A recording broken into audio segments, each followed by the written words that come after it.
a speech from Fed President Kocher-Lakota, Minneapolis Fed President Narayana Kocher-Lakota, and this is very, very important. They've been very vocal. They've all been coming out after the Fed decision. He is backing Fed Chief Ben Bernanke in the latest decision on QE3. Here's the money quote out of the speech. As long as inflation doesn't pass 2.25%, the Fed should keep the Fed funds rate extraordinarily low until the unemployment rate has fallen below 5.5%. Why is this so important? Because the unemployment rate is at 8.1%. It's going to take a while, and it's a big change in opinion, especially from this Fed president who had in the past expressed concerns about inflation, said we might even need to raise interest rates. Now he is totally on board with this accommodative policy. Notable from a hawk, and of course all the Fed presidents have been coming out of the woodwork to speak, with so many investors up in arms over the inflationary policy, they argue, from the Federal Reserve and Ben Bernanke. Well, with stocks consolidating around 5-year highs, you mentioned how stocks haven't really gone very far, but that's because they've risen so much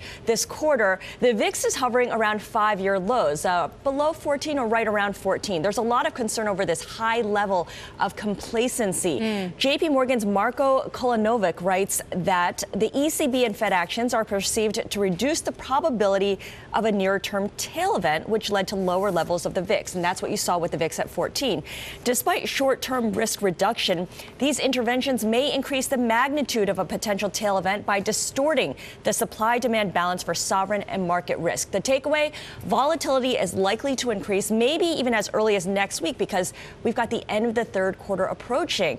So far, stocks have outperformed bonds by about 10 percentage points so far in the third quarter. So as a result, Kolanovic says that portfolio managers will need to rebalance their portfolios by selling stocks and buying bonds next week. That could lead to 200 to 250 basis points of underperformance for stocks versus bonds.